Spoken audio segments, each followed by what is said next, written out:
আসসালামু আলাইকুম ওয়া রাহমাতুল্লাহি ওয়া বারাকাতুহু।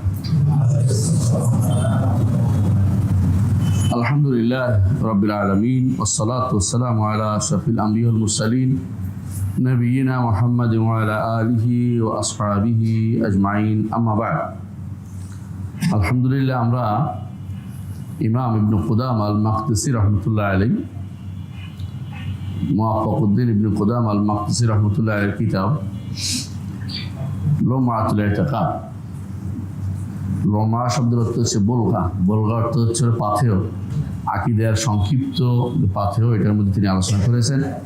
শুরুতেই তিনি তাওহীদুল আসমা ওয়াস সিফাত আলোচনা করেছেন, কারণ তাওহীদুল আসমা ওয়াস সিফাত আল জামি' লির-রুবুবিয়্যা ওয়াল উলুহিয়্যা মা।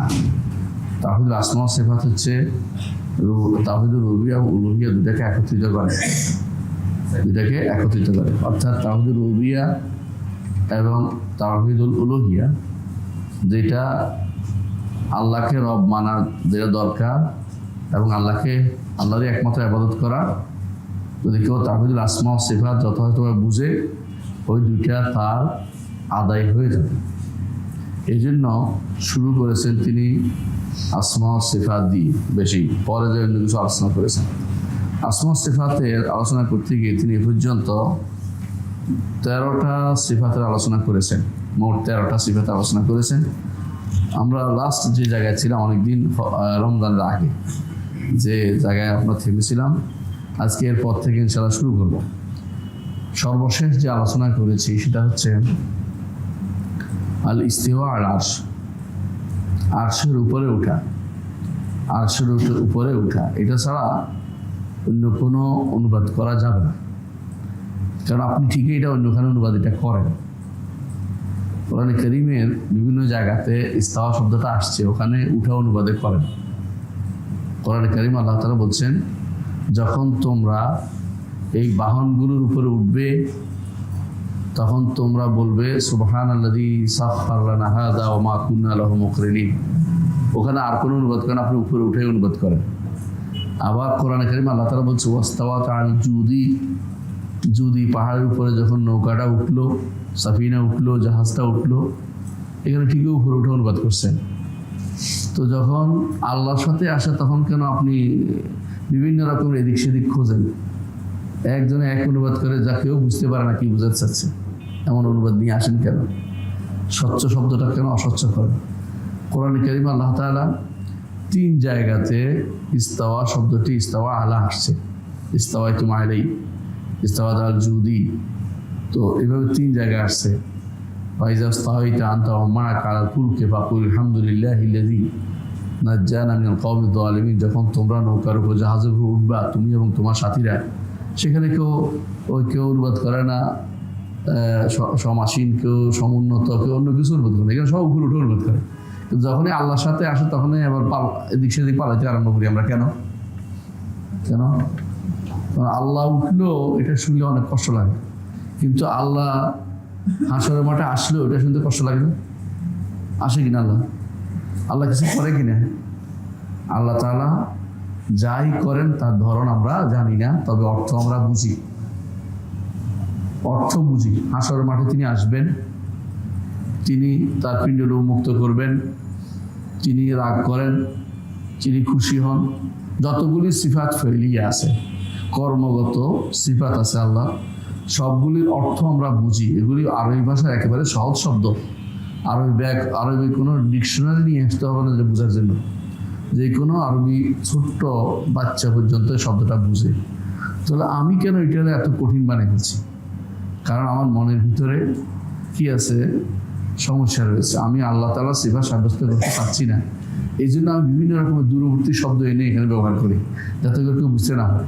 কেউ বলবে অধিষ্ঠান, কেউ বলবে অসমাসীন, কেউ বলবে বিভিন্ন রকমের, কেউ বলবে মানে এক ধরনের নতুন নতুন শব্দ নিয়ে আসে। কেন? যাতে করে এটা কি বুঝাইতে চাচ্ছে কেউ না বুঝে। কিন্তু আমরা তো বুঝতে চাই, অর্থ তো বোঝা যায়, ধরন বোঝা যায় না। ধরন বোঝার সুযোগ নেই। এটা ইনশাআল্লাহ আলোচনা করবো, আজকে ওইটা আসবে আবার। তো গত পর্বে যেই সিফাতটা নিয়ে আলোচনা হয়েছিল, ইস্তিওয়া আল আরশ, আল্লাহ তাআলা আরশের উপরে উঠেছেন। আল্লাহ তাআলা আরশে উঠেছেন। এখন আমার কাছে হয়তো মনে হতে পারে উপরে উঠা হচ্ছে কীরকম, নিচ থেকে সিঁড়ি দিয়ে দিয়ে অথবা মই দিয়ে, হ্যাঁ, কিছু দিয়ে উঠে উপরে, এটাতে আমার কাছে মনে হয়েছে এটা বন্ধ করতে হবে। কাট, এটা শুদ্ধ না, এটা বন্ধ করে দিতে হবে, এটা শুদ্ধ না। আমার কাছে আল্লাহ তাআলার উপরে উঠার যত ধরন মাথায় আসবে সব বাদ। কি বিষয় করতে হবে? কামা ইয়ালিকু বিজালালিহি ওয়া আযমাতিহি, তার মহান মর্যাদা এবং সম্মানের সাথে উপযুক্ত যেভাবে সেভাবে তিনি উঠেছেন। দেখি আমার বন্ধুরা এখন খুব বেশি পেরেশান হয়ে যায় যখনই তাদের কাছে বেদাতিরা আসে বলে উপরে উঠলে তিনি আগে কোথায় ছিলেন। তখন বলা দরকার ছিল তোমার উপরে উঠার ধরন নির্ধারণ করছে, এটাই তোমার সমস্যা করছে। তুমি যদি বলতে যে আল্লাহর উপরে উঠার ধরন তো জানি না, তো শেষ হয়ে গেছে, কারণ আল্লাহ সবসময় উপরে ছিলেন। তোমার সমস্যাটা হচ্ছে কোন জায়গায় তুমি উপরে উঠার ধরন নির্ধারণ করতে গেছো। এই জন্য তুমি মনে করছো আগে কোথায় ছিলেন, আগে উপরে থেকে উপরে উঠতে অসুবিধা কোথায়? আল্লাহ আগে থেকে উপরে ছিলেন, আল্লাহ সবসময় উপরে, সবসময় তিনি উপরে, কখনো তিনি নিচে না। এই জন্য আবু হানিফা রাহমাতুল্লাহ আলাইহি বলেছেন আল্লাহু ইউদা মিন আলা লা মিন আসফাল, আল্লাহকে ডাকা হবে উপরের দিকে, নিচের দিকে ডাকা হবে না। আল্লাহকে ডাকে কোন দিকে? উপরের দিকে, নিচের দিকে ডাকা হবে না। আল্লাহ, কেউ আল্লাহ বলে না, পৃথিবীর কেউ বলে না কোনোদিন। আবু হানিফা রাহমাতুল্লাহ বলেছেন তার ফাতুল আকবরের মধ্যে, শুদ্ধ হইলে ভালো, না শুদ্ধ হইলেও কথাটা শুদ্ধ। বইটা ওনার থেকে শুদ্ধ না হইলেও আমাদেরকে যায় আসে না, কথাটা তো শুদ্ধ। আর কথাটা শুদ্ধ, বইটা যেহেতু 3য় শতাব্দী থেকে বইটা বিভিন্ন জায়গাতে লেখা হয়েছে, বোঝা গেল এই কথাটা 3য় শতাব্দীতে প্রচলিত ছিল। আবু হানিফা রাহমাতুল্লাহ বক্তব্য না হলে আমার জোর করে সাব্যস্ত করার দরকার নেই, কিন্তু যদি ওনার হয় বা ওনার ছাত্রদের হয় তাহলে তো আলহামদুলিল্লাহ, নূর আলা নূর। এখন তাদের অনুসারে এটা মানা উচিত। ইস্তেওয়ার উপরে এটা হচ্ছে আমাদের সর্বশেষ আলোচনা ছিল, লম্বা আলোচনা করেছি। আজকে আমরা এটা বলবো না, এটা নিয়ে আমরা আজকে আলোচনা করবো। আজকে আমাদের আরেকটা সিফাত নিয়ে আলোচনা করবো। সেই সিফাতটা কি? সেটা হচ্ছে ওয়াকাউলুন নবী সাল্লাল্লাহু আলাইহি ওয়াসাল্লাম, ওয়াকাউলুন নবী সাল্লাল্লাহু আলাইহি ওয়াসাল্লাম, প্রথমে কাউলুল্লাহ আযজা ওয়া জাল, আমিনতুম মান ফিস সামা, আমিনতুম মান ফিস সামা, যিনি সামাতে আছেন তার থেকে কিন্তু নিরাপদ হয়ে গেছ। সামা মানে উপরে, সামা মানে কি? উপরে, উপরে যিনি আছেন, এ হচ্ছে আমিনতুম মান ফিস সামা। ফি শব্দের অর্থ উপরে থাকা। আমরা সামা বলতে, আসমান বলতে যে স্তর বুঝাচ্ছি, এই স্তর উদ্দেশ্য না, স্তর উদ্দেশ্য না, বুঝা যাচ্ছে? কারণ আল্লাহ তাআলাকে কোনো কিছু কি করে এহাতা করতে পারে না, কোনো কিছু তাকে ঘিরে ধরতে পারে না। আমরা ঘিরে তার এলেমটাকেও জানি না, তাকে ধরতে পারে, আমরা কোনো যেভাবে তাকে পরিবেশন করতে পারি না, আল্লাহ তাআলাকে তার সৃষ্টির কিছু পরিবেশন করে না। কিন্তু সৃষ্টির ভিতরে তিনি নন। অস্তিত্বশীল দুইটা, একটা সৃষ্টি, একটা স্রষ্টা। সৃষ্টির অস্তিত্ব মানুষ সহজেই মানে যে আমার অস্তিত্ব আছে, জায়গা আছে, সবকিছু মিলে। স্রষ্টার অস্তিত্ব বললে মানুষের ভিতরে আসে যে কারো কারো মাথায় আসে, সবাই আসে স্রষ্টার অস্তিত্ব, তাহলে তো তার চারপাশে আরো কিছু আছে না, তিনি আছেন, ওখানে আর কিছু নেই। আরশের উপরে, সর্ব উপরে একমাত্র আল্লাহই আছেন, আর কিছু নেই।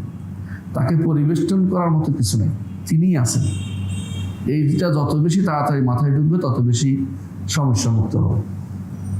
তো যিনি উপরে আছেন, অর্থাৎ তিনি উপরে, আমরা নিচে, তিনি উপরে, আমরা নিচে, এই বিশ্বাস রাখতে হবে। তো এখানে আমরা দেখতে পাচ্ছি আল্লাহ তাআলা বলেছেন সূরা মুলকের 16 নম্বর আয়াতে বলছে আর রহমানু আমিনতুম মান ফিস সামা, তোমরা কি নিরাপদ হয়ে গেছো তার থেকে যে যিনি উপরে আছেন। এই নিরাপত্তা মানে কি? ভয়হীন হয়ে গেছো, সংখ্যাহীন হয়ে গেছো, যে তিনি তোমাদের উপরে আযাব দিবেন না, গজব দিবেন না, তোমাদের উপরে তোমাদেরকে শাস্তি দিবেন না, এটা থেকে তুমি বিমুখ হয়ে গেছো, মানে কোন রকমের নিঃসঙ্গ হয়ে গেছো। ঈমানদার কখনো ভয়হীন হয় না। ঈমানদার খাউফান ওয়া তামা, ভয়ের মধ্যে আবাদ করা, আশার মধ্যে আবাদ করা, দুইটা থাকে ঈমানদার। এই জন্য কেউ যদি কোনো ভয়হীন হয়ে যায়, এটা কুফরি। আবার কেউ যদি কোনো খুব বেশি আশাবাদী হয়ে যায় তাহলে সেটাও কিন্তু ভক্তিবাদে চলে যায়, তখন সেটাও ইমানের আয়া থাকে না, মানে সেটাও কুফুরি হয়ে যায়। আল ইয়াসু কুফর, অর্থাৎ নিরাশ হওয়াটাও কুফুরি। আর সবচেয়ে বেশি আশাবাদী হয়ে আল্লাহকে সৃষ্টির মতো মনে করে বসা, সৃষ্টির মতো আল্লাহর ভালোবাসাকে টেনে আনা, এটাও কুফুরি। দুটোই কিন্তু আল হক মা বাইনা হাদাইন, দুইটার মাঝখানে হচ্ছে হক। যে ইয়াস আল কুনুত, অর্থাৎ আমি সম্পূর্ণ নিরাশ যেমন হব না, আবার সম্পূর্ণ আশাবাদী হয়ে বসে থাকবো না, এই দুইটাই নিষিদ্ধ। তাহলে আমিন তুমান ফিসামা, যিনি উপরে আছেন তার ব্যাপারে তোমরা কি ভয়হীন হয়ে গেছো, শঙ্কাহীন হয়ে গেছো? এটা হচ্ছে আয়াতের ভাষ্য। এটা দ্বারা কি বোঝা গেল? আল্লাহ তাআলা কোথায়? উপরে। আরশের উপরে তো আমরা আরেকটা আয়াত পড়েছি, আজকে হবে উপরে। হ্যাঁ, দুইটার মধ্যে মিল আছে, কিন্তু দুইটাই রব্বুল আলামিনের সাথে সংশ্লিষ্ট গুণ। একটা সিফাত জাতিয়া, কোনটা? উপরে থাকা সবসময় তার গুণ। তিনি যে আরশের উপরে উঠেছেন, যদি তিনি না বলতেন এটা আমরা বলতে পারতাম না। তিনি না বললে আমরা এটা জানতাম না, তিনি জানাইছেন বলে জানছি, এই জন্য এটার নাম হচ্ছে সিফাত খাবারিয়া, এটার নাম শুধু খবর। আর যেটা অলু, যেটা উপরে থাকাটা, এটা জাতিয়া, এটা জাতিয়া, সংবাদ না, এটা শুধু, এটা সত্তাগতভাবে তিনি উপরে। আর তিনি আরশের উপরে উঠেছেন, এটা তিনি সংবাদ দিয়েছেন বলে জানছিলাম, আমরা জানতামই না, এটা জানার কোনো সুযোগ আমাদের ছিল না। তো এই জন্য দুইটার মধ্যে একটু পার্থক্য আছে, কিন্তু দুইটাই রব্বুল আলামিনকে উপরে সাব্যস্ত করে, দুইটাই রব্বুল আলামিনকে উপরে সাব্যস্ত করে। আরশের উপরে হলেও তিনি উপরে, আর অলু আলীল আযীম এটা হলো তিনি উপরে। তাহলে বোঝা যাচ্ছে যে আল্লাহ তাআলা তিনি আরশের, তিনি উপরে। এটার জন্য আল্লাহ তাআলা কোরআনে কারিমে বহু আয়াত নাযিল করেছেন, এবং আল্লাহ তাআলা বলছেন ওয়াহুয়াল আলিয়ুল আযীম, ওয়াহুয়াল আলিয়ুল আযীম, তিনি সব। আলী অর্থ কি? উপরে। আলী অর্থ কি? উপরে। উপরে তিন প্রকার, উপরে তিন প্রকার। একটা হচ্ছে সম্মানের দিক থেকে উপরে, আছে না? সম্মানের দিকে উপরে, বুঝছেন তো? এইটাকে, হ্যাঁ, এটা হলো সম্মানের মধ্যে উপকার। এটা হচ্ছে যে আল্লাহ তাআলা তিনি সম্মানের উপরে। আরেকটা হলো ক্ষমতার উপরে, সবার উপরে তার ক্ষমতা। এটাকে বলা হয় উলুল কাদার, উলুল কাহার। উলুল কাদার হচ্ছে সম্মানের দিক থেকে উপরে, সম্মানের দিক থেকে উপরে, এটাকে বলা হয় সমুন্নত বাংলায়। আর যেটা ক্ষমতার দিক থেকে উপরে, এটা হলো উলুল গালাবা, উলুল কাহার, অর্থাৎ ক্ষমতার দিক থেকে উপরে, অর্থাৎ এটা একটা মর্যাদা, একটা কি ক্ষমতা। এই দুইটার ব্যাপারে আশারি মাতুরিদিরা কোনো মতভেদ করে না, এটা তারা সাব্যস্ত করে। যেমন বলে রাফানা বা'দাহুম ফাওকা বা'দ ওয়া ফাওকা কুল্লি যি ইলমিন আলিম, প্রত্যেক জ্ঞানীর উপরে জ্ঞানী আছে। এর উপরে মানে কি? মর্যাদার দিক থেকে। এই উপরে মানে কি? মর্যাদার দিক থেকে। এটা আমরা অস্বীকার করি না, আল্লাহর জন্য এটা সাব্যস্ত করি, আর একটা সাব্যস্ত করি, বলবো। তাহলে বোঝা গেল যে আল্লাহ তাআলা তিনি ক্ষমতার দিক থেকে উপরে, মর্যাদার দিক থেকে উপরে, আরেকটা উপরে আছে, সেটা কি? সত্তাগত উপরে। এই সত্তাগত উপরে থাকাটাই সহ্য করতে পারে না। কারা সহ্য করতে পারে না? মুতাজিলারা, আশারিরা, মাতুরিদিরা, এবং এটা শুরু হয়েছে জাহমিদের দ্বারা, জাহমিয়াদের দ্বারা। জাহমিয়ারা বলছিল, জাহমিয়া সফা, যে আরশের উপরে কিছু নেই, আরশের উপরে কিছু নেই। আলেমরা প্রায় ডজনখানে কিতাব লিখেছেন এটাকে রিপুটেশন করে, রদ করে লিখছেন।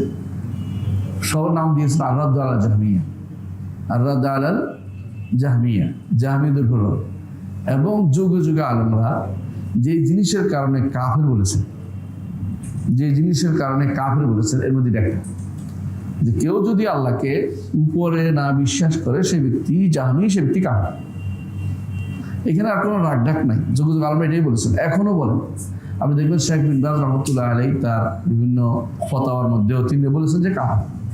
এখানে কেউ আমার দেশে এটা হলে মনে কষ্ট আসে, কাফের বলে বলছে, কাফের বলে বলছে, কাফের আমি বলিনি। যুগ যুগ বলছি ইমাম বুখারী রহমতুল্লাহ আলাইহি তার খালক আফআইল ইবাদাত একটা কিতাব আছে, এইটার মধ্যে তিনি এত বেশি নকল ইমামদের থেকে বর্ণনা আনছেন প্রচুর পরিমাণে, যে এটা বললে কাফের, এটা বললে কাফের, এটা বললে কাফের। তো আল্লাহ তাআলাকে উপরে না মানলে সেই ব্যক্তি ঈমানদার না, সেই ব্যক্তি ঈমানদার হতে পারে না।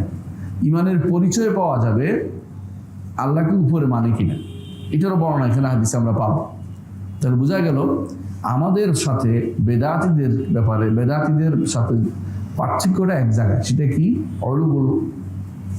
অলু উদ্দাত, আল্লাহ তাআলা সত্তাগত উপরে, এটা তারা মানতে রাজি নেই। আর বাকি দুইটা তারা খুব মানে, আল্লাহকে সম্মান করে ক্ষমতার দিক থেকে। বাংলা ভাষায় অধিকাংশ তাফসীরের মধ্যে দেখবেন অনুবাদ যেগুলো হয়েছে বেশিরভাগই অনুবাদ সব জায়গাতেই দুইটা করেছে, ক্ষমতা অধিষ্ঠিত হওয়া, অধিকৃত হওয়া, অধিকার অধিষ্ঠিত করেছে, কেউ সমুন্নত করেছে। দুইটাই অর্থ হচ্ছে উন্নত মানের চারা, বুঝুন তো, মানসম্মত। উন্নত মানের গরু মানে কি? মানসম্মত। সমুন্নত অর্থ কি? যেটা মানে উন্নত, এটা আল্লাহকে উপরে বুঝায় না। কথা বুঝছেন তো?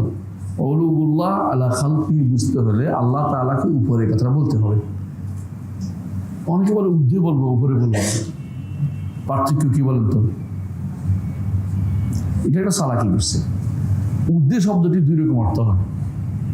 এক অর্থ হচ্ছে, আমি যদি বলি তিনি এই কাজ করার থেকে অনেক ঊর্ধ্বে, কি বুঝছেন? হ্যাঁ, মুক্ত হওয়া। আহসান। এখন হয়ে গেছি ঊর্ধ্বে অর্থ মুক্ত হওয়া। তো আল্লাহ তাআলা আরশের উপরে এটা না বলে আল্লাহ তাআলা আরশের ঊর্ধ্বে, মানে আরশে থাকা থেকে ঊর্ধ্বে, মানে আরশে থাকা না, এটা বোঝানোর জন্য সালাই করছে। এটা এই জন্য শব্দটা নিয়ে আসছে। ঊর্ধ্বে আর উপরের মধ্যে মৌলিক কোনো পার্থক্য নেই। এটা কেন এটা বদলাইতে পছন্দ করে কেন? কারণ আরো করে কি অতিরিক্ত ও একটা যোগ করে, তিনি আরশেরও ঊর্ধ্বে, মানে আরশের থাকার থেকে ঊর্ধ্বে বোঝানোর জন্য। বিশেষ করে এটা কারা করে জানেন তো? কালো পাগড়িওয়ালা জাহামি একটা আছে, ওয়াজ করে জায়গায় জায়গায়, ওইটা এই অর্থ করে বেড়ায়। তো এই জাতীয় মানুষগুলো সহ্য করতে পারতেছে না। এই জন্য ইমাম ইয়াহইয়া ইবনে মাঈন বা ইয়াহইয়া ইবনে সাঈদ আল খাত্তাবী, ওনাদেরকে জিজ্ঞাসা করা হয়েছিল যে আল্লাহ তাআলা উপরে, এটা জিজ্ঞাসা করে কিভাবে যদি হয় আরশের উপর কেমনে উঠে? বলে যে আল্লাহ তাআলা কিভাবে নাজিল হন এটা বলো। নাজিল হওয়া আমাদের মতো নাজিল হওয়া না।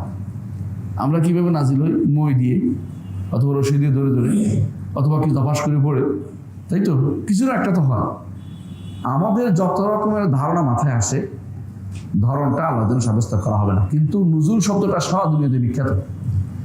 নুজুল অর্থ সবাই জানে, সেটা কি? কোনো কিছু নাজিল হওয়া, অবতরণ হওয়া। অবতরণের ধরন ভিন্ন, এক একটা ধরন এক এক রকম, এক একটা ধরন এক এক রকম। আল্লাহর জন্য যে ধরনটা, এটা আমরা জানি না, কিন্তু অবতরণ অর্থটা বুঝি। তো আল্লাহ তাআলার জন্য তিনি যে উপরে প্রমাণ আমরা একটা পেয়েছি কি? সূরা মুলকের 16 নম্বর আয়াত আল্লাহ তাআলা বলছেন আমিনতুম মান ফিস সামা। আরেকটা দলিল হচ্ছে সূরা বাকারার 225 নম্বর আয়াত, আয়াতুল কুরসির মধ্যে আছে ওয়া হুয়াল আলিয়্যুল আযীম। আরেকটা দলিল আমরা কোরআনে কারীমে পাই, সেটা কি? সাব্বিহ ইসমা রাব্বিকাল আ'লা। এগুলো অলু, শুধু একটা সরাসরি অলু আসছে, সরাসরি অলু আসছে।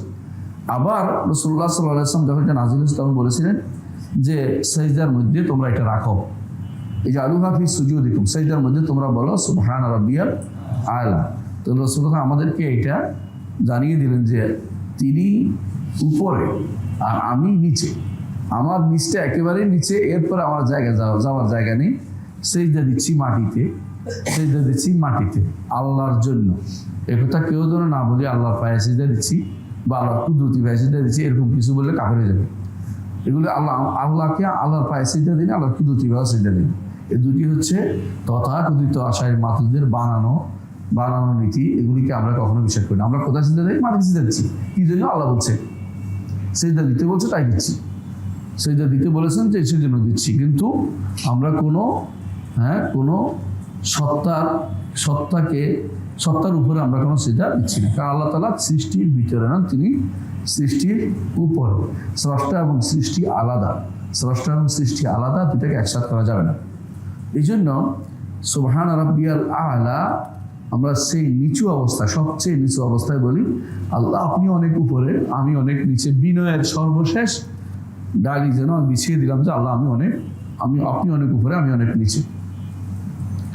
অনুরূপ হাদিসে আছে, কওলুন নবী সাল্লাল্লাহু আলাইহি ওয়াসাল্লাম, রাসূলুল্লাহ সাল্লাল্লাহু আলাইহি ওয়াসাল্লাম বলেছেন রব্বুনা আল্লাযী ফিস সামা তাকাদ্দাস ইসমুক, আমার রব যিনি, আমাদের রব যিনি উপরে আছেন তার নাম পবিত্র। এটা একটা বড় একটা হাদিস। এখানে ওই রুকিয়া শারঈয়ার সংশ্লিষ্টতা আছে হাদিসের সাথে, তবে হাদিসটার দুর্বলতা আছে। আলেমদের একটা মানহাজ হচ্ছে মূল জিনিস সাব্যস্ত হইলে তারা তার সাথে দুর্বল হাদিসগুলি আনেন। কেন আনেন? এটার সাথে সহায়ক। এটা না হলেও সব কোরআন সরাসরি বলছে, তারপর তিনি এখানে হাদিস নিয়ে এসেছেন। এটা বিখ্যাত একটা হাদিস হতে পারে, তার কেউ পাবে, শাওয়াহিদ পাবে, তার কেউ শাওয়াহিদ বুঝছেন কিনা একই রকম আরও হাদিস পাবে, অথবা তার কিছু মোতাবাত পাবে, এগুলি দিয়ে এটা হাসান পর্যায়ে পৌঁছতে পারে। এই জন্য তারা কী করে এই হাদিসগুলো উল্লেখ করে থাকেন। তো আমাদের ইমাম শেখ মুওয়াফাকুদ্দিন ইবনে কুদাম আল মাকদিসি তিনিও হাদিসটা এনেছেন, যদিও হাদিসটা সনদ দুর্বল। হাদিসটা ইমাম আবু দাউদ এবং ইমাম আহমদ তার মুসনাদে এনেছেন, হাকিম তার মুসনাদে এনেছেন, যেখানে ফাদাওয়ালা একজন দুর্বল বর্ণাকারী আছেন। কিন্তু হাদিসটার অর্থটা একটু শুনেন। আমাদের রব যিনি উপরে আছেন তাকাদ্দাস ইসমুক, আপনার নাম কতই না পবিত্র। তো শব্দ কোনটা? ফিস সামা। কোরআনে আসছে কি? ফিস সামা আসছে কি না? তো বোঝা গেল যে ফিস সামা উপরে, এটা কোরআন দিয়েও সাব্যস্ত, হাদিস দিয়ে সাব্যস্ত বলা উদ্দেশ্য। হাদিস এটা দুর্বল হলো, এটা একটা হাদিসের ভাষ্য যখন শুদ্ধ হয়, এটাকে যদি বাদও দেয়, আমার কোনো ক্ষতি যখন না হয়, তাহলে উল্লেখ করতে কোনো সমস্যা নেই। এই হলো নিয়ম।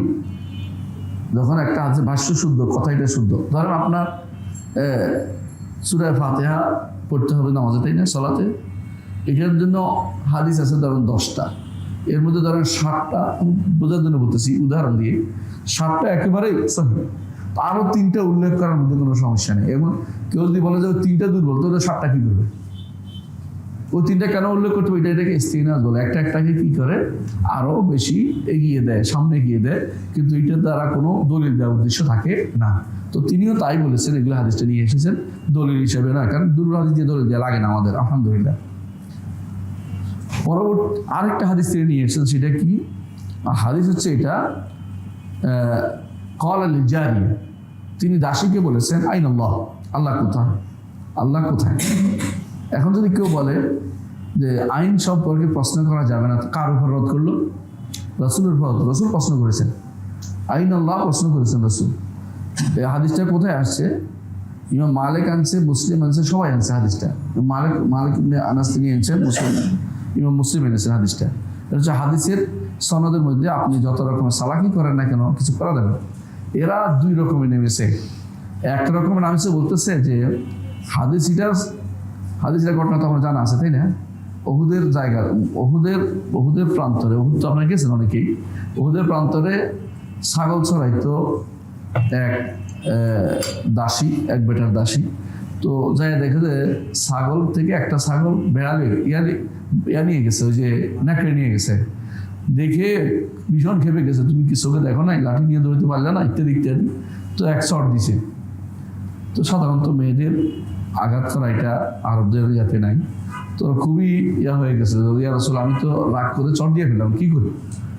রাসূলুল্লাহ, আমার একটা আজাদ করার দরকার আছে, আমার একটা আছে, আগে থেকে মানত আছে আজাদ করবে, তো এটা পূরণ করার জন্য আমার দরকার, আজাদ করতে চাই। তো আজাদের মধ্যে আবার কোনো বর্ণায় যে মুসলিম হওয়া শর্ত আছে। তো উনি জিজ্ঞাসা করলেন যে তাহলে আমি জিজ্ঞাসা করে নিয়ে আসো। তো নিয়ে আসার পর দেখুন যে তুমি বলো আল্লাহ কোথায়। কারণটা কি? অন্য কাউকে জিজ্ঞাসা করলো না, ওনাকে ওই দাসীকে জিজ্ঞাসা করার কারণটা কি? কেন আপনি জানেন যে এই দাসীটা আরব ছিল না। অন্য বর্ণায় আসছে ইমরাতুল সাউদা, কালো একটা নারী ছিল। তো অন্য বর্ণায় আসছে সে শিয়া ছিল না, আরাবিয়ান ছিল না। তো এই জন্য ওদের মধ্যে যে কি সমস্যা, এটা আমার নবী বুঝছেন যে সমস্যাটা আরবদের মধ্যে। কোনো আরবের জিজ্ঞাসা করেন না কোনোদিন যে তো আল্লাহ কোথায়, কিন্তু দাসীর জিজ্ঞাসা কেন করলেন? কারণ দাসী তো এলাকার না, তার মধ্যে সাকাফা ভিন্ন একটা সংস্কৃতি থাকতে পারে, যে সংস্কৃতির কারণে সে মনে করছে ওই ধারণাটা নিয়ে ঢুকাবে। রাসূলুল্লাহ কাফেরও তো কাফের যাইছে তা বলতে, ইমানদার হইয়া খারাপ জিনিস যেন তার অন্তর না থাকে। ইমানদারের প্রথম পরীক্ষা তিনি নিচ্ছেন, বলছেন যে আল্লাহ সম্পর্কে তোমার কি আইন আল্লাহ, আল্লাহ কোথায়? কি জবাব দিল? ফিস সামা, আল্লাহ উপরে, ফি সামা অর্থ উপরে, এ অনুবাদ করবেন। আসমানের মধ্যে অনুবাদ করবেন না। অর্থাৎ ফি কখনো কখনো ফি একারে বুঝায়, একার বোঝা মানে একার বোঝা উপরে বুঝায়। যেমন কোরআনে কারিমে আল্লাহ তাআলা বলছে যে জমিনের মধ্যে চলার কথা বলছে, ফিল আরদে, জমিনের ভিতর দিয়েছিল না উপর দিয়েছিল? জমিনের ভিতর দিয়ে আমরা চলি, উপরে চলি, উপরে দিয়েছে। অথচ আয়াত আসছে ফিল আরদে, সিরু ফিল আরদে, জমিনের মধ্যে সফর করো না, জমিনের উপর দিয়ে সফর করি আমরা। বুঝে আসছে কথাটা? তো সুতরাং ফি শব্দের অর্থ আলা, আরবরা প্রচুর ব্যবহার করেছে। কোরআনে কারিমে একেবারে বুড়ি এটার মধ্যে আছে। হ্যাঁ, তো সুতরাং এবং ফেরাউন বলেছিল ওলা সাল্লাবান্নাকুম ফি জুজুরিন নাখলি, তোমাদেরকে আমরা খেজুরের কাণ্ডের মধ্যে তোমাদেরকে আমরা শুলে দেব। খেজুরের কাণ্ডের মধ্যে ভিতরে শুল তো বাইরে উপরে দিয়ে দেয়, বুঝলেন না, লাগাই রক্ষে রাখে গাছের মধ্যে, গুড়ির ইয়ার মধ্যে। তো এই বোঝা যাচ্ছে এটা হলো ফি অর্থ কি আলা, আলা। তো ফি অর্থ আলা মানে উপরে বোঝানো, মধ্যে বোঝানোর উদ্দেশ্য না। তো দাসীও বলছে ফি সামা, তিনি কোথায়? উপরে। কল আতে খাপাই না আমি না। রসুল তখন বললেন যে একে স্বাধীন করে দেয়। তো ইমানদার মহিলা, ইমানদার নারী। তো ইমানদার বোঝার জন্য রসুল পরীক্ষা করেছেন, তাকে একটা প্রশ্নই করেছেন, সেটা কি? এখানে আরেকটা প্রশ্ন করেছেন, আমি কে? আন্তা রসুল, আপনি আল্লাহ রসুল। রসুল বলছে ইমানদার, তাকে এরা দুই কাজ করেছে। এক নম্বর কাজ করেছে বলে মুসলিমের রায় বুখারী আনে নাই কেন? বুঝছেন তো? বুখারী আনলে কি বলতো জানেন? বুখারী আনলে বলতো, বুখারী কি নবী নাকি? বুখারী বাপ দাদা একটা আছে না, ওয়াজ করে আপনাদের, বুখারীর দাদা ওস্তাদ অমুক, অমুকের দাদা ওস্তাদ বলতে থাকে, মানে এর বুখারী উপর দিয়ে চলে গেছে। এখন বুখারী আনে নাকি দোষ হয়ে গেছে। এরপর যে বুখারী আনতো কি বলতো? আরো বলতো এটা তো মুসলিম আনে না, মানে একমত নেই। মানে যেটা মানব না, এটা বহু রকমের পথ বের করার। যেমন রাজি বলছিল হাদিস যেটা আমাদের মতের বিরুদ্ধে যাবে, 10 কারণে সেটা নেওয়া যাবে না। না নেওয়ার কারণ বের করতেছে, নেওয়ার কোনো উদ্দেশ্য তার নেই। কি কারণ? 1 নম্বর কারণ বর্ণনাকারী বুঝে নেই। 2 নম্বর কারণ বর্ণনাকারী অনারব হতে পারে। 3 নম্বর কারণ বর্ণনাকারীর মধ্যে ফাসাহাতের জ্ঞান ছিল না। 4 নম্বর বর্ণনাকারী বালাগাতের জ্ঞান ছিল না। 5 নম্বর বর্ণনাকারী হয়তো অর্থ দিয়ে অনুবাদ করেছে। 6 নম্বর বর্ণনাকারী তার মধ্যে কোনো নাহু সরফের কায়দার জ্ঞান থাকতে পারে। এই বলতে বলতে সে 10টা বানাইছে বসে বসে। কেন?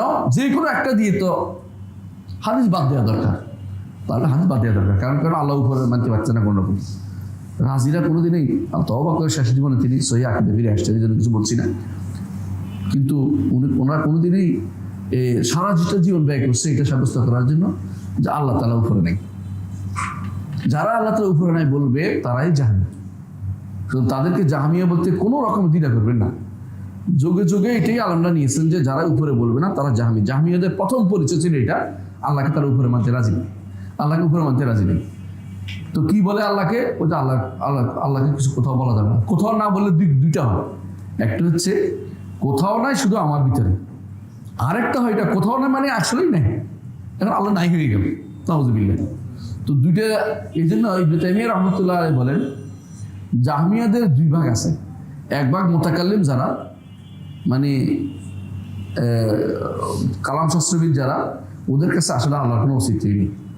আর যারা আরেকটা সুফিবাদ যারা আছে, সুফি জাহামি, এদের কাছে অস্তিত্ব প্রত্যেকের কলবে কলবে কলবে কলবে, যত কল্লা তত নাউযুবিল্লাহ।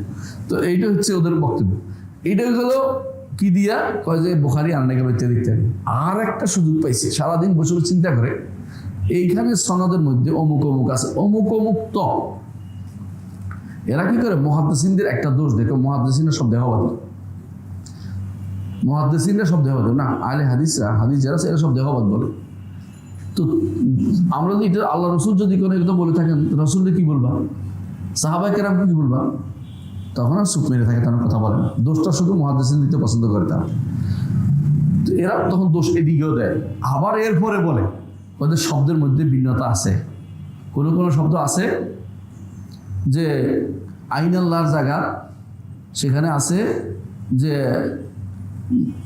মাল্লাহ, আইন আল্লাহকে, এই জাতীয় শব্দ আছে, বানায় শব্দ বানায়, কিছু আছে, কিছু শব্দ কোথাও থাকতেও পারে, যারা ভুল বর্ণনা করে ওখান থেকে শব্দ আইন নিয়ে আসে। সহিহ রিওয়ায়াত হলো বুখারী মুসলিম, তো সেখান থেকে কিছু আইনা তারা এই হাদিসটা সন্দেহ করে। এই হাদিসটা তাদের গলার কাটা, এটার উপর আলহামদুলিল্লাহ এটার উপর অনেকে বই লিখেছে যে তারা তাদের গলার কাটাটার আরো বেশি ভালো করে লাগানোর জন্য অনেকে ভালো করে বই লিখেছে যে এটাকে কোনো রকমেই বেদাতিরা এটা সহ্য করতে পারে না এই হাদিসটা। তাহলে এই হাদিস কি বোঝা গেল? আল্লাহ তাআলা কি উপরে, আল্লাহ তাআলা উপরে। আরেকটি হাদিস, এটা তো অস্বীকার করতে পারবে না, এই হাদিসটাও সহিহ মুসলিমে আসছে। সেটা কি? একদিন রাসূলুল্লাহ সাল্লাল্লাহু আলাইহি ওয়াসাল্লাম তিনি সালাত আদায় করছিলেন, এমন সময় ইমরান ইবনে হুসাইনের পিতা, তিনি আসছেন। তো রাসূলুল্লাহ সাল্লাল্লাহু আলাইহি ওয়াসাল্লাম চাইলেন যে তাকে দাওয়াত দিবেন দ্বীনের। তিনি সালাত শেষ করে তাকে বললেন যে ইয়া হুসাইন কাম ইলাহান তা'বুদ, হুসাইন তুমি কয় আল্লাহর ইবাদত করো? ক্বালা সাবআ, 7 জন, কম নাই, 7 একবার, প্রতিদিন একটা করতে পারবে, 7 দিনে 7টা। সিত্তাতুন ফিল আরদি ওয়া ওয়াহিদুন ফিস সামা, 6টা দুনিয়াতে, একটা উপরে, 6টা জমিনে, একটা উপরে, একটা উপরে। তো রাসূল বললেন মান লি রাগবাতিকা ওয়া রাহবাতিকা, কোনো কিছু পাওয়ার জন্য, কোনো ভয় থেকে বাঁচার জন্য কার কাছে দ্বারস্থ হও? ক্বালা আল্লাযী ফিস সামা, তখন একমাত্র উপরে যিনি আছেন তার কাছে দ্বারস্থ হবে। ক্বালা ফাতরুকি সিত্তা, তাহলে বাকি 6টা ছেড়ে দাও। ওয়া'বুদিল্লাযী ফিস সামা, আর যিনি উপরে আছেন তারই ইবাদত করো। ওয়া আনা উআল্লিমুকা দাওয়াতাইন, আমি তোমাকে 2টি দোয়া শিক্ষা দেব, 2টি দোয়া শিক্ষা দেব। এর মধ্যে তিনি ঈমান আনেন নাই, পরে ঈমান আনার পর তিনি বলছেন দোয়ার 2টা আমাকে শিক্ষা দেন। আল্লাহুম্মা আলহিমনি রুশদি, এটা দোয়াটা শিক্ষা দিয়েছেন। ওয়াকিনি শাররা নাফসি, আলহিমনি রুশদি ওয়াকিনি শাররা নাফসি। রাসূলুল্লাহ সাল্লাল্লাহু আলাইহি ওয়াসাল্লাম ঈমান আনছেন, ওই ব্যক্তি ঈমান আনার পরে তাকে তিনি এই রাসূলুল্লাহ সাল্লাল্লাহু আলাইহি ওয়াসাল্লাম তাকে এই 2টি দোয়া শিক্ষা দিলেন। একটা কি আল্লাহুম্মা আলহিমনি রুশদি, আল্লাহ আমাকে ভালো যে কাজটা সবসময় ইলহাম করবেন আমার প্রতি, ভালো একটা দোয়া। ওয়াকিনি শাররা নাফসি, আমার নিজের আত্মার যে খারাপই আছে এ থেকে আমাকে বাঁচিয়ে দিন, আমাকে বাঁচিয়ে দিন। আমরা সহিহ মুসলিমের হাদিস আনছি, এগুলো সহিহ মুসলিম হাদিস, 2টাই। কিন্তু এটা কি বোঝা গেল যে ওয়াহিদুন ফিস সামা, রাসূলের সামনে বলা হচ্ছে, রাসূল বলছে যে উপরে আছে তারই ইবাদত করা, 6টা ছেড়ে দাও। রাসূল বলে না যে উপরে বলা যাবে না, কিন্তু উপরে বললে, উপরে বললে এই সে উপরে, যারা বিশেষ করে আমাদের দেশের পাইকারি ভাবে 90-95% যারা তথাকথিত কওমি মাদ্রাসাগুলিতে পড়াচ্ছে, সরকারি মাদ্রাসাগুলো যারা পড়াচ্ছে, মাদ্রাসা গুলো সবগুলি, তাদের কাছে আল্লাহ উপরে সাব্যস্ত বলা যাচ্ছে না। যতক্ষণ আমরা তাদেরকে জানবো না যে তারা কি বলছে, তখন তাদের পিছনে নামাজ হবে। যখন জানবো, সরাসরি বিরোধিতা করবে, তখন তাদের পিছনে নামাজ হবে না। কারণ যে ব্যক্তি আল্লাহকে উপরে মানে নাই, সে আল্লাহকে হয় নাই করে ফেলছে, না সব জায়গায় দিয়ে দিচ্ছে। 2টা একটা হবে, 2টা একটা বাইরে যাবে না, আর কোনো অপশন থাকতে পারে না। আচ্ছা, তারপর তিনি আমাদের ইমাম আরেকটা জিনিস আনছেন যে ওয়াফিমা নুকিলা মিন আলামাতিন নবী ওয়া আসহাবি, নবী সাল্লাল্লাহু আলাইহি ওয়া আসহাবিহি ফিল কুতুবিল মুতাকাদ্দিমা, আগেকার কিতাবসমূহে আমাদের নবী এবং আমাদের একটা উদাহরণ দেয়া আছে।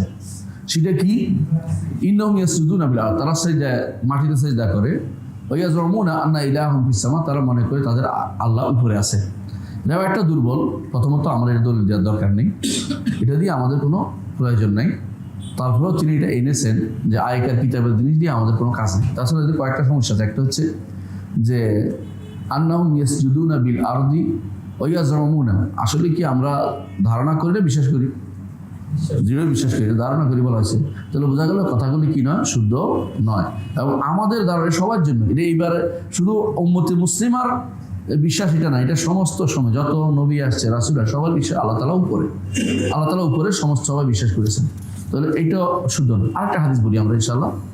ওয়ারা আবু দাউদ ফি সুনানিহি, আবু দাউদ তার সুনানে বর্ণনা করেছেন, আন্না নবী সাল্লাল্লাহু আলাইহি ওয়াসাল্লাম قال, নবী সাল্লাল্লাহু আলাইহি ওয়াসাল্লাম বলেছেন, ইন্না বাইনা সামাইল্লাহি, ইন্না মা বাইনা সামাই ইলা সামাই মাসিরাতু কাযা ওয়া কাযা, এক আসমান থেকে আরেক আসমানের দূরত্ব এত দূরত্ব রয়েছে। মসজিদ সাবমেয়াতে 700 বছরের দূরত্ব। ওফাওকা যালিকাল আরশ, তিনি সবগুলো লম্বা উল্লেখ করে শেষে বলছেন এই সব কিছুর উপরে হচ্ছে আরশ। আল্লাহু সুবহানাহু ওয়া তাআলা ফাওকা আরশি, ফাওকা যালিকা, আল্লাহ এর উপরে, আল্লাহ এটার উপরে। এটা আবু দাউদ বর্ণনা করেছেন, আবু দাউদ বর্ণনা করেছেন। এই হাদিসটা নিয়ে তাদের মাথা ব্যথার শেষ নাই। এই হাদিসটার আরেক নাম হচ্ছে হাদিস আওয়াল বলে এটাকে। এটা নিয়ে আমি আমার রহমান আরশের উপরেছেন বইটাতে বিস্তারিত আলোচনা করেছি। এটা আপনি ওখানে দেখতে পাবেন বিস্তারিত। আমি শুধু একটুকুই বলবো, আলেমরা এটাকে গ্রহণ করেছে। কেন গ্রহণ করেছে?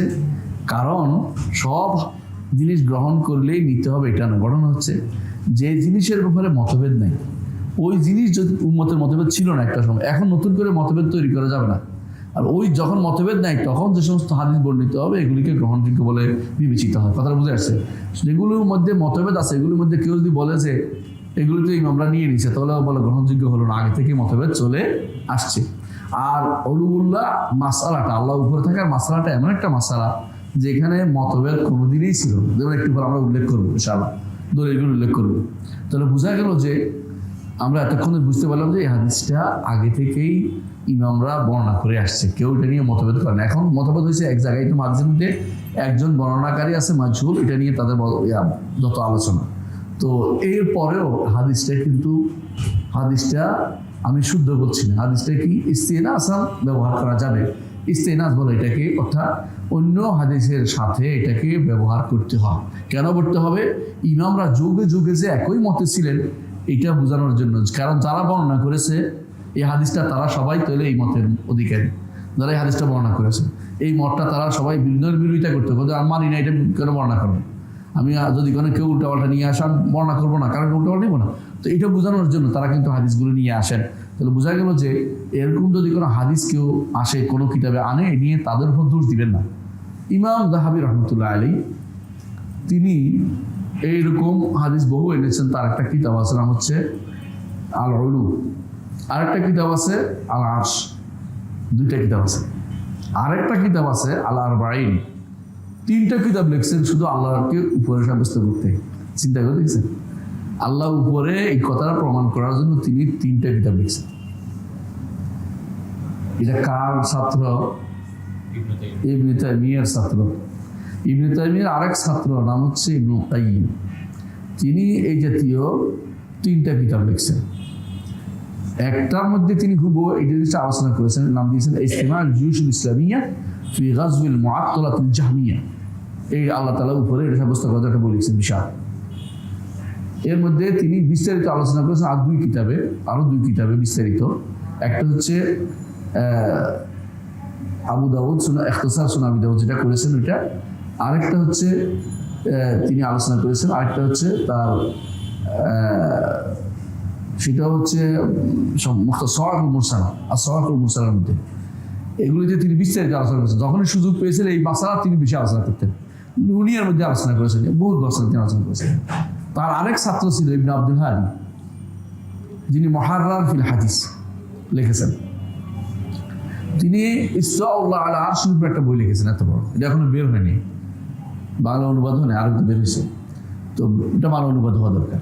ইসরাউল্লাহ আলা আরশ, এটার নামই হলো আল্লাহ আরশ উপরে উঠেছেন, এটা সাব্যস্ত করা, উঠা নিয়ে সাব্যস্ত আলোচনা করেছেন।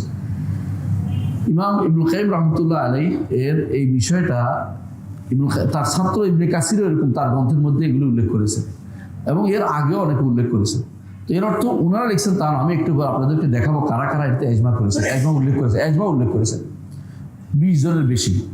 তাহলে বোঝা গেল যে আল্লাহ তাআলা উপরে এই মাসালাটা কোনদিন মতভেদ হলো মাসালা না, এবং এটা কোরআন দিয়ে সাব্যস্ত। যতগুলি দলিল আছে প্রিয় ভাই, যত রকমের দলিল হইতে পারে, দলিল কয় রকমের হয়? আমরা সাধারণত দলিল কয় রকমের দিই? যারা মাসালা লেখে না পরীক্ষার খাতায়, তারা দলিল দেয় এইটা কোরআন দিয়ে সাব্যস্ত, এটা হাদিস দিয়ে সাব্যস্ত, এটা ইজমা দিয়ে সাব্যস্ত, এটা বিবেকের সুস্থ বিবেকের দাবি, এটা ফিতরাতের দাবি। কয়টা হলো? 5টা বলছি, কোরআন, সুন্নাহ, ইজমা, আকল এবং ফিতরা, 5টা। এর চেয়ে বেশি দলিল হয় না। আল্লাহ তাআলা উপরে থাকার মাসালাটা 5টা জিনিস দিয়ে সাব্যস্ত। এই 5টা জিনিস দিয়ে সাব্যস্ত। কথা বুঝে আসছে? সম্পূর্ণরূপে এইটাকে উল্টাইতে গেলে ইমান রাখবে না, ইমান উল্টাতে চেষ্টা করলে তো ইমান হারা হওয়ার কাজ নেই। এই জন্য আমরা কয়েকটা কথা বলবো। এক নম্বর হচ্ছে কোরআনে কি কি শব্দ আছে যাদের এটা উপরে বুঝায়, আল্লাহ তাআলা উপরে বুঝায়। এক নম্বর শব্দ হচ্ছে আল্লাহ তাআলা তিনি ফাওক শব্দটি ব্যবহার করেছেন, ওয়াহুয়াল কাহিরু ফাওকা ইবাদি, তিনি বান্দাদের উপরে, বুঝে আসছেন? ফাওকের আর কোনো শব্দ অর্থ হয় না, উপরে অর্থ, বুঝছেন তো? আচ্ছা, দুই নম্বর হচ্ছে তিনি ব্যবহার করেছেন যে রাফা, যে তিনি উঠান, তিনি ব্যবহার করেছেন। তিন নম্বর শব্দ হচ্ছে সাদ, ইলাহিয়া সাদুল কালিমুত তাইয়্যিব, তিনি উপরে উঠান, এটাও আছে। চার নম্বর তিনি ব্যবহার করেছেন যে নাজাল, তার থেকে নাজিল হয়, মুনাজ্জিল, তিনি নাজিল করেন। পাঁচ নম্বর তিনি কোরআনে কারিমে আল্লাহ তাআলা তিনি সামার কথা নিজে উল্লেখ করেছেন, উপরে বলে উল্লেখ করেছেন, সামা দিয়ে। পাঁচটি শব্দ সরাসরি আল্লাহ উপরে সাব্যস্ত করছে কোরআনে কারিমে। এই অনেক হাদিস আছে যেটা উল্লেখ করছি, আমি সবগুলি আমার রহমান আশর করেছেন এই গ্রন্থে নিয়ে এসেছি। আমার শুধু একটা বোঝানোর উদ্দেশ্য, কোরআনে কারিমে 5 থেকে 7 রকমের শব্দ আসছে যেগুলো একমাত্র আল্লাহ তাআলা উপরে ছাড়া বোঝায়, আর কিছু বোঝানোর কোনো সুযোগ নেই, আল্লাহ উপরে বুঝতে হবে। দেখলাম বেদাতি আমেরিকা থাকে, নিজের নাম সেন্টারের নাম দিচ্ছে মার্কাজ আহলুল বাইত, বুঝছেন তো? আহলুল বাইত সেন্টার। মনে রাখবেন, যারাই আহলুল বাইত অবশ্যই আমরা সম্মান করি। আহলুল বাইতের মধ্যে ইমানদার কাউকে পাওয়া, তারা আমরা গলাগলি করতেও তাদের আমাদের কোনো সমস্যা নেই, মানে কি বলে মহানাকা করতে রাজি আছি, আহলুল বাইত কেউ পাইলে। কিন্তু আহলুল বাইতের নাম বাঙ্গায় কারা খায় জানেন? 2 গোষ্ঠী, একটা হলো শিয়া, একটা হলো সুফিবাদীরা। এদের কাজ হলো আহলুল বাইত চোখের পানি ফেলবে, আসলে কোনো কিছু শুনবে না। তো ওরা ওখানে সেন্টার নাম দিচ্ছে মারকাজ আহলুল বাইত। ওই বেটা বলতেছে যে আল্লাহ তাআলা কোরআনে বলছে ফাওকা কুল্লি যি ইলমিন আলিম, আলেমের উপরে আলেম আছে, তোমরা কি আলেমের উপরে মাথার উপর নাকি? এটা কি জবাব রে ভাই? সহজ জবাব, আপনাদের আমাদের ক্ষেত্রে এটা পারার কথা। একটা অর্থ, তাই না? ফাওকের একটা অর্থ উপরে, মর্যাদার অর্থ, তাই বলে বাকিটা নিষেধ নাই। কোথাও এটা হতেই পারে, কারণে সেটা হবে, কিন্তু এটা আল্লাহ তাআলার ফাওকা জাত, তিনি জাতি উপরে, সত্তাগত উপরে থাকাকে কোনোদিন কি করে না, নাকচ করে দেয় না। যে কোনো ফাওকের একটা অর্থ একখান থাকতে পারে, তাই বলে আমাদের 3টে অর্থের বাইরে যায়নি। তো আল্লাহ তাআলা তিনি সম্মানের দিক থেকে উপরে, তিনি মর্যাদার দিক থেকে, ক্ষমতার দিক থেকে উপরে, সত্তাগতভাবে তিনি উপরে। তো তুমি এক জায়গাতে ফাওক শব্দের অর্থ একটা পাইছো বলে এটা আল্লাহর উপর চালাই দিচ্ছ, কারণ তুমি এটাকে ভুলভাবে পরিচালিত হচ্ছ। কথা বুঝাতে পারছি? তো এই জন্য কোরআনে কারিমে আল্লাহ তাআলা 5 থেকে 7 রকমের নস এনেছেন আল্লাহ তাআলা, যা তিনি উপরে বোঝানোর জন্য। যেমন অলু সরাসরি বলছে বলে আলিউল আযীম, এই 7 রকমের নস এনেছেন। এই হলো কোরআনে কারিম, বহু আয়াত। এই জন্য কোনো ইমাম বলেছেন প্রায় আমি 1000 দলিল দিতে পারবো কোরআন থেকে।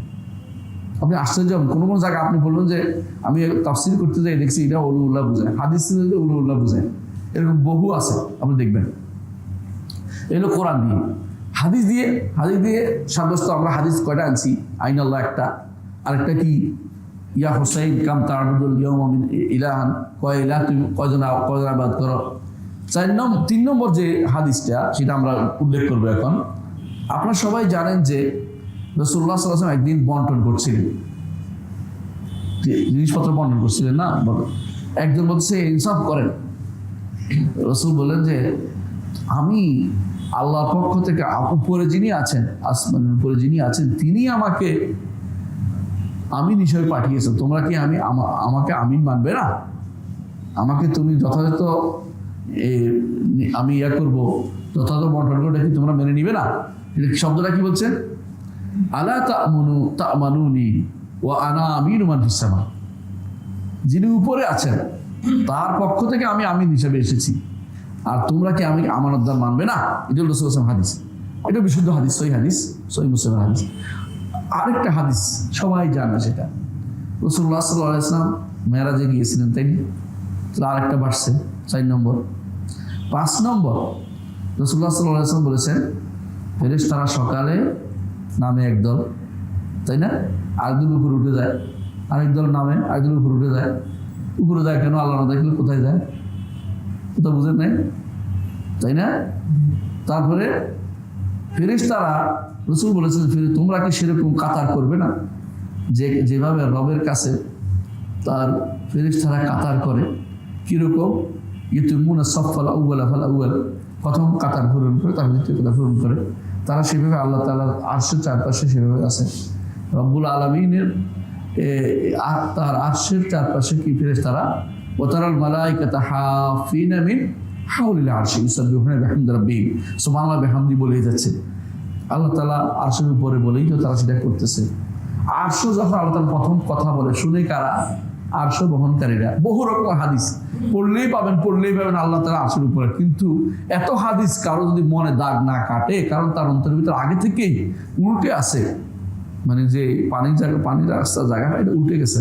এখানে যতই পানি ঢালি আর কোনোদিন পানি ঢুকবে না সেখানে, যে আগে থেকে উল্টে রাখছে, এটা তো সমস্যা। আরো ধরেন রাসূলুল্লাহ সাল্লাল্লাহু আলাইহি ওয়াসাল্লাম বিদায় হজের ভাষণে কি করেছেন, হাদিসটাও কিন্তু সহিহ হাদিসে আসছে। এটা কি, যে রাসূল বলেছেন আমি কি তোমাদেরকে পৌঁছেছি? সবাই বলছে আল্লাহুম্মা নাম, অবশ্যই আপনি পৌঁছিয়েছেন। তখন তাদেরকে দেখি উপরের দিকে দিলেন, আল্লাহ সাক্ষী থাকে, আল্লাহুম্মা শাহাদ। কোন দিকে দিলেন?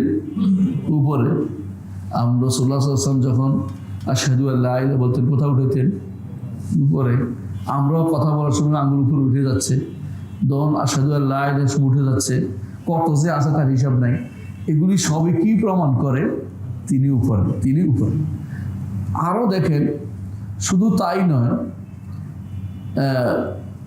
এর বাইরে একজন মানুষ যখনই দোয়া করে হাত কোন দিকে উঠে? উপরের দিকে উঠে। হাত উঠাতে রাসূল সুন্নত বলেছেন এটাকে, এবং বলছে দোয়া কবুল হওয়ার জন্য সুন্নত বলেছেন। তো হাত নিচে দিয়ে দেন কেন? তাহলে বোঝা গেল বহু রকমের হাদিস দ্বারা আমাদের কাছে প্রমাণ পাওয়া গেল যে রব্বুল আলামিন উপরে। আসেন, গেল তো দুইটা, তাই না? এখন আছে এজমা অর্থ কি? উম্মতের ঐক্যমত্য যে আল্লাহ তাআলা কোথায়? উপরে। বলতে পারেন যে এই ঐক্যমত্য কখন হইল, এটা বর্ণনা করার জন্যই এই বসছি। সেটা হচ্ছে, মনে রাখবেন এজমা পরে যেগুলি হয় এগুলি শুদ্ধ হয় না অনেক কিছুই। এখন অনেকে দাবি করবে যে হ্যাঁ মিলাদ পড়া এজমা হয়ে গেছে, পেলে এগুলো মিথ্যা এজমা। কিন্তু সঠিক এজমা হচ্ছে ওই এজমা যে এজমা সাহাবায়ে কেরাম হয়েছে, যে এজমা তাবেঈনদের হয়েছে। বুঝতে যাচ্ছে কথাটা? এই এজমার উপরে কোনো এজমা হয় না। এটা সত্যি এজমা, এটা গ্রহণযোগ্য এজমা। এরপরে অনেক এজমা আছে দাবি করা, সত্য এজমা না। তো ওই এজমার কথা যুগ ইমামরা উল্লেখ করেছেন। কমপক্ষে 21 জন আলেম দ্বীন এজমা নকল করছেন, শুধু এজমা বলছেন। আমি যে রহমান আশিক বইটা আছে না, এটার মধ্যে উল্লেখ আছে সমস্ত বর্ণনা। আমি শুধু বলবো, নামগুলি বলবো, কারণ সময় আমাদেরকে সাহায্য করবে না। এজন্য বলবো যে কমপক্ষে 21 জন ইমাম উল্লেখ করেছেন যে এটার উপরে এজমা, এবং কারা কারা আমি নামগুলি বলবো। এর বাইরে অনেকে আল্লাহ উপরে এটা বলেছেন, এটা আমি চাচ্ছি না, আমি শুধু বর্ণনা করতে চাচ্ছি যারা এজমা বলেছেন। 21 জন ইমাম এজমার কথা বলেছেন। এর মধ্যে প্রথম হচ্ছেন ইমাম আউজাঈকে বুখারীর একজন বর্ণনা করেন। ইমাম আউজাঈর একটা মাযহাব ছিল, এত বড় আলেম ইমাম। এখনো ইয়াতে লেবাননে তার একটা গোষ্ঠী আছে, আউজাঈয়ুন বলে। হানাফিয়ুন যেমন আছেন আমাদের দেশে, ওখানে আউজাঈ একটা গোষ্ঠী আছে। ইমাম আউজাঈ রাহমাতুল্লাহ আলাইহি, তিনি এবং ইমাম আবু ইউসুফের মধ্যে মুনাজারা হতো। আর-রাদ্দ আলা সাইয়্যিদ আউজাঈ একটা বই আছে আবু ইউসুফের, এদের অর্থাৎ তারা বহু আগে, তারপর তাবেঈনদের যুগে তাবেঈদের তারা সবাইকে পাইছে ইমাম আউজাঈ রাহমাতুল্লাহ আলাইহি। এখন বলতে পারেন তিনি এজমা নকল করছে, এর আগে কোথায় গেল? আগে তো সমস্যা ছিল না, আগে তো সবাই উপরে ভাবতো, কোনো সমস্যা কেউ এটার মাথায় আসে না যে একজন বিরোধিত হবে। তাহলে এরা বলতেছে আমরা এখন এজমা করে ফেলি। যদি এটা গায়েব জানতো কেউ, তাহলে বোধহয় উমর ইবনে আব্দুল আজিজ বলতে যে এজমা লেখা হোক বলতেন। কিন্তু তখন সাহাবায়ে কেরামের মধ্যে এটা কোনোদিন এটা মাথায়ও আসে নাই কারো যে আল্লাহ উপরে না, সোজা কথা এটা। কিন্তু তাবেঈদের যুগে যখন এই সমস্যা হলো, তাবেঈদের যুগে তখন ইমাম আউজাঈ বলতেছেন যে কুন্না ওয়াত্তাবিউনা মুতাওয়াফিরুন, শব্দটা এরকম, আমরা অর্থাৎ তাবেঈরা এবং ওয়াত্তাবিউনা এবং তাবেঈরা মুতাওয়াফিরুন, তারা ব্যাপক হারে আমাদের মাঝে আছেন তাবেঈরা।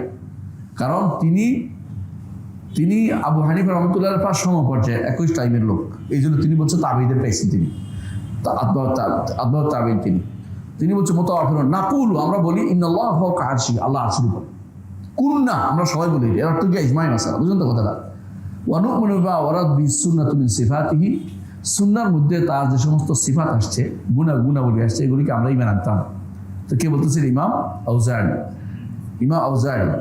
তো ইমাম আউজাঈ, আপনি ইমাম আউজাঈর এই বর্ণনাটা আপনি পাবেন কোথায়? ইমাম লালাকাই নিয়ে আসছেন তার শরহ সুন্নাহর মধ্যে।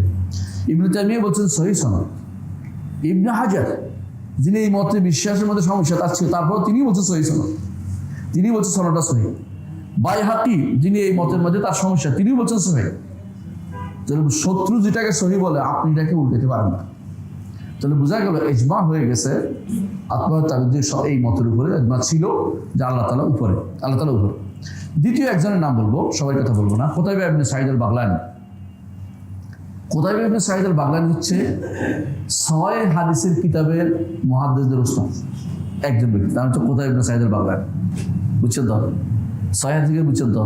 তিনি বুখারীর উস্তাদ, মুসলিমের, আবু দাউদ, তিরমিজি, নাসাঈ, ইবনে মাজাহ সবার উস্তাদ। তিনি হচ্ছেন কুতাইবা ইবনে সাঈদ আল-বাগলানী। বর্তমানে আফগানিস্তানের বাগলান প্রদেশ আছে, সেই এলাকার তার বাসিন্দা ছিল। তিনি শেষ পর্যন্ত হাদিসের এত বড় মাহির হয়ে গেছেন, সবাই তার ছাত্র হইতে বাধ্য হয়েছে, তার কাছ থেকে হাদিস নিছে। আমাদের উস্তাদজি যখন মসজিদ নববীতে পড়ান, শেখ আব্দুল মোহসেন আব্বাদ, যখন কুতাইবার কথা আসে তিনি বারবার লম্বা করে কথা বলেন। Qutaiba ibn Saeed al Baghlani, Qutaiba ibn Saeed al Baghlani এভাবে বলতে থাকেন, সাকাতুল সাবতুন জাবাল, পাহাড়, এভাবে বলতে থাকেন, সাকাতুল সাবতুন, অনবরত বলতে থাকেন। তিনি হচ্ছেন একজন পাহাড়ের মতো একজন ব্যক্তিত্ব সম্পন্ন, যিনি নির্ভরযোগ্য এবং তার প্রমাণ্য, এরকম কথা বলতে থাকেন সবসময়। ওনাকে খুব বেশি ভালোবাসার মানুষ একটা। তিনি এটার উপরে ইজমা নকল করছেন, তার কিতাবের মধ্যে এটার উপরে ইজমা নকল করছেন। লম্বা কথা আপনার আমার বইতে পাবেন, বড় বইতে পাবেন। ইজমা আর কি নকল করছে? ইমাম ইসহাক ইবনে রাহওয়াই। আপনারা জানেন ইসহাক ইবনে রাহওয়াই হচ্ছে আহলুস সুন্নাহর ইমাম, আহমদ ইবনে হাম্বলের সাথী, একই সময়ের দুজন ইমাম। ওনার একটা মুসনাদ আছে, মুসনাদে ইসহাক ইবনে রাহওয়াই। আহমদ ইবনে হাম্বল ওনার মধ্যে বেশিরভাগ মাসলাতে একরকম হয়তো, কারণ হাদিস যেখানে থাকবে সেখানে মাসলা কাছাকাছি হয়। হাদিস যত দূরে থাকবে তত মাসলার মধ্যে উল্টাপাল্টা আসে। যত বেশি হাদিস মুখস্থ থাকবেন দেখবেন হাদিসের মধ্যে কাছাকাছি হয়ে যাচ্ছে। হ্যাঁ, কিছু মতভেদ থাকবে হাদিস বুঝার ক্ষেত্রে, কিন্তু বেশিরভাগ এই জন্য দুইজনের মধ্যে মাসলার ক্ষেত্রে প্রায় কাছাকাছি। দেখবেন বলে যে হাদারা এটা আহমদ ইবনে হাম্বলের মত এবং ইসহাক ইবনে রাহওয়াইয়ের মত, কিন্তু আসলে এই ইসহাক ইমাম, বড় ইমামের একজন। 4 নম্বর হচ্ছে যে ইমাম, তিনি সাঈদ ইবনে আমির আদ-দাবাই। তিনি একদিকে জাহেদ বলে ওনাকে, বিখ্যাত এক ইমাম, তাবেঈদের মধ্যে। তিনি এটাকে ইজমা নকল করছেন। যত সুফি আছে ওদের সুফিবাদের ঘুরতে ওনার কাছে, সাঈদ ইবনে আমির আদ-দাবাইয়ের কাছে যায়। অথচ উনি বলেছেন যে তিনি আল্লাহর উপরে, আল্লাহ তাআলা আরশের উপরে, কিন্তু ওনার সাথীরা মানে আল্লাহ তাআলা কলবে নিয়ে আসতেছে, ওনার সাথীরা, ওনার অনুসারীরা। 5 নম্বর হচ্ছে ইবনে আবি হাতিম। ইমাম ইবনে আবি হাতিম, তার কি আছে? তাফসীর আছে। উনি ওনার বাবা আবু হাতিম এবং তার আরেক বাবার বন্ধু রাজি। হ্যাঁ, তো আবু হাতিম এবং রাজি, দুইজন রাজিয়াই বলে ওনাদেরকে, দুইজনের রাই শহরের। তো 2 রাজি, আবু যুর আর রাজি, দুইজন থেকে তারা ইজমা বর্ণনা করেছেন। যে দুইজন বলেছেন এটার উপরে ইজমা ছিল, এটা আমাদের মতভেদ মাসালা ছিল না। অনুরূপভাবে উসমান ইবনে সাঈদ আদ-দারিমি, তিনি আর-রাদ আল জাহমিয়া লিখছেন। তিনি এই মাসালার উপরে ইজমা নকল করেছেন। বেদাতীরা ওনাকে সহ্য করতে পারে না, উসমান ইবনে সাঈদ আদ-দারিমিকে সহ্য করতে পারে না, এবং বেদাতীরা ওনাকে দেখলে বলে এটা দেহবাদী। দেহবাদ শব্দটা হচ্ছে সবচেয়ে নিকৃষ্ট মিথ্যাচার। দেহবাদী কেউ নেই, দেহবাদী আছেন শিয়ারা শুধুমাত্র। আহলে সুন্নাহ কোনোদিনই আল্লাহকে দেহবাদ কিছু বলেনি, বুঝলেন কিনা? আর বুঝেই বলি, যারা জাহমিয়া, সুন্দর করে মনে রাখবে সবসময়, যারা জাহমিয়া, ওদেরকে ফালাসিফারা বলতো যে তোমরা আল্লাহ মানো, তাহলে বলে হ্যাঁ আল্লাহকে মানি আমরা, তোমরা তো দেহবাদী, কারণ একটা অস্তিত্ব মানো, ওরা আল্লাহর একটা অস্তিত্ব মানে। কোথায় অস্তিত্ব সেটা বলে না, অস্তিত্ব আছে জাহমিয়ারা মানে, কিন্তু উপরে বলে না, বুঝছো তো? তো এদেরকে যারা দার্শনিক, ওরা বলছে তাহলে তোমরা কি দেহবাদী? কেন বলছে দেহবাদী বলেন তো? হ্যাঁ, অস্তিত্ব আমারও আছে আপনারও আছে, তো অস্তিত্বের মধ্যে মিল হয়ে গেল, তাহলে দেহবাদী হয়ে গেলাম। নাউজুবিল্লাহ। জাহমিয়ার না না না আমরা তো দেহবাদী। দেহবাদী কারা? কইতে মুতাজিলা। কেন? কোথায় আল্লাহর নাম সাব্যস্ত করছে, ওরা দেহবাদী। মুতাজিলা না না না আমরা দেহবাদী না। কেন? দেহবাদী হচ্ছে আশারি মাতুরিদীরা। হ্যাঁ, এরা আল্লাহর গুণ সাব্যস্ত করছে। তো আশারি মাতুরিদ জিজ্ঞেস করলে তোমরা দেহবাদী? কারণ আমরা দেহবাদী না। কারা? আমরা তো কিছু কল্পনা সাব্যস্ত করছি। সালাফিরা এরা হচ্ছে দেহবাদী, কারণ আল্লাহ সব গুণ সাব্যস্ত করে ফেলছে। আসলে দেহবাদী কেউ নেই, অনেক ভালো করে দেখে এমনি কেউ দেহবাদী নেই। এটা হচ্ছে অপবাদের ধারা চলে আসছে, অপবাদের একটা ধারা চলে আসছে। কারণ সালাফিরা কোনোদিন আল্লাহকে দেহ বলে না, আল্লাহকে দেহ কোনোদিনই বলে নাই। বুঝে আসছে কথা না? সালাফিরা কোনোদিনই দেহ শব্দটি আল্লাহ জন্য ব্যবহার করে নাই, কোনোদিনই কেউ অপর্যন্ত ব্যবহার করবে না, করার তাদের উদ্দেশ্য নেই। দেহ বলতে পারে না আল্লাহকে, কি বলবে? কোনোদিন আল্লাহকে দেহ বলে না। আল্লাহ তাআলা তার সত্তা গুণ বলেছে, কোনোদিনই দেহ বলে নাই। কারণ দেহ জিনিসটার অর্থ কি এটা ভালো করে, দেহ বলতে আমাদের এই মানব চর্ম বিশিষ্ট কিছু একটাকে অথবা কোনো একটা স্ট্রাকচারকে দেহ বলে, এরকম আল্লাহর জন্য দেহ বলতে পারি না আমরা। বরং হ্যাঁ, আল্লাহ তাআলার সত্তা আছে, নাম গুণ আছে, এগুলো আমরা স্বীকার করি, কিন্তু ধরন আমরা জানি না। ধরন দেহ বললে একটা ধরন নির্ধারণ করা হয়, এজন্য দেহ বলি না আমরা কোনদিনই। কিন্তু এরা কি করে, এই শব্দটা নিয়ে বেশি বাড়াবাড়ি করে দেহবাদী বলে আমাদেরকে অপবাদ দেয়। বুঝছেন তো কথাটা? তো এই আমরা দেখতে পাচ্ছি যে ওসমান ইবনে সাঈদ আদ-দারমি রাহমাতুল্লাহ আলাইহি ইমাম, তার কিতাব আছে, তিনি কিন্তু সুনান আদ-দারমির লেখক না, এটা আরেকজন। অনেকে মনে করতে পারে সুনান আদ-দারমির লেখক উনি না, উনিও এরা সব মুহাদ্দিসিনরা। মুহাদ্দিসিনদের মধ্যে তিনজন ব্যতীত সবাই সহিহ আকীদা। তিনজনকে আলাদা করতেছি কেন? তিনজনকে আলাদা বলতেছি এই জন্য, একজন হচ্ছে ইমাম বাইহাকী রহমতুল্লাহ আলাইহি। ইমাম বাইহাকী রহমতুল্লাহ আলাইহি আকীদা শুদ্ধ ছিল, কিন্তু কোনো কোনো জায়গায় সমস্যা ছিল। কারণ তিনি ইবনে ফোরাকের কাছে পড়ছেন। ইবনে ফোরাক ছিল আশআরী আকীদার একদম মাথা। তো উস্তাদের কথা তার মধ্যে আসর করেছে, এই জন্য বলে হল্লা কথাবার্তা কিছু কিছু আছে। আর দ্বিতীয়জন হচ্ছে ইমাম ইবনে হিব্বান, তিনিও তারও কিছু কথাবার্তার মধ্যে এই হাদিসের যে করেছেন, বিন্যাস করেছেন, বিন্যাস কি বলে এটাকে, অনুচ্ছেদ বিন্যাস করেছেন, ওখানে সমস্যা ছিল। হাদিসের মধ্যে সমস্যা না, অনুচ্ছেদ বিন্যাস দ্বারা তার একটা ফিক বোঝা যায়, ফিকটা কি নয়, সঠিক ছিল না অনেক জায়গাতেই। আরেকজন হচ্ছে ইমাম হাকিম, তার মধ্যে কিছু কিছু তাশাইয়ুর অবস্থা ছিল, শিয়াবাদের কিছু লক্ষণ তার মধ্যে ছিল, হাকিম মুস্তাদরাক যিনি বলা হয়।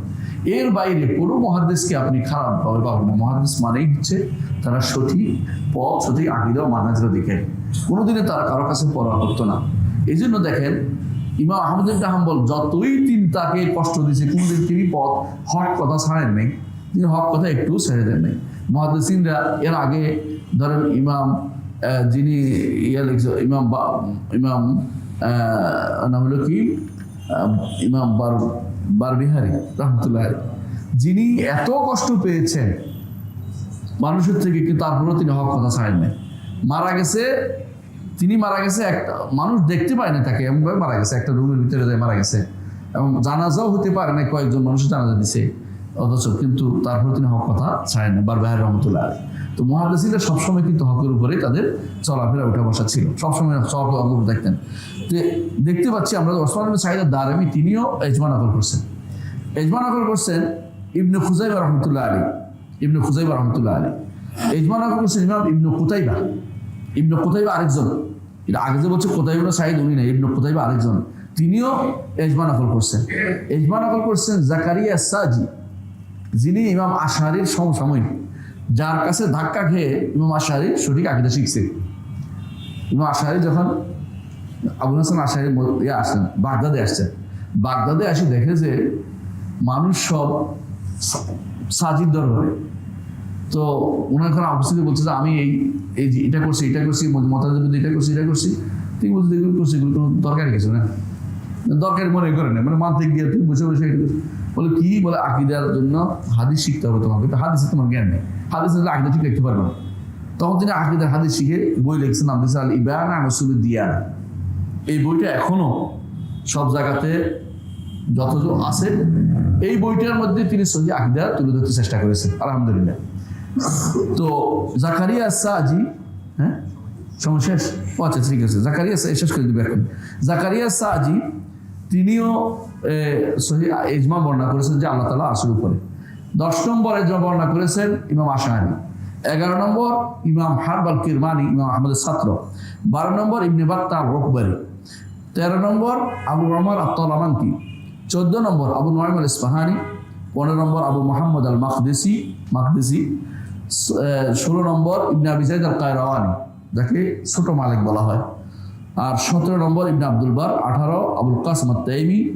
19 নম্বর ইবনে তাইমিয়া। ইবনে তাইমিয়া প্রথম বলেন নাই। 19 নম্বর হচ্ছে ইবনে তাইমিয়া। 20 নম্বর হচ্ছে ইবনে কাইয়িম। আর 21 নম্বর হচ্ছে ইমাম যাহাবি। আর যদি আরো যদি দেখি এজমা নকল করছেন, এগুলি এই নয় যে ওনারা বলছেন এটা না, এজমা বর্ণনা করছেন যে এটা এজমা ছিল। এজমা কারা বর্ণনা করছেন তাদের কিতাব পুরোপুরি পাবেন, রহমান আরশের পড়েছেন বইটাতে আপনি পাবেন। এর বাইরে আহলে সুন্নাতের বাইরে যারা ইজমা বর্ণনা করেছেন এর মধ্যে একজন হচ্ছে ইবনে রুশদ আল কুরতুবী। তিনি দার্শনিক স্বীকার করে গেছেন যে মুসলিমরা আল্লাহকে উপরেই মনে করে, উপরেই বিশ্বাস করে।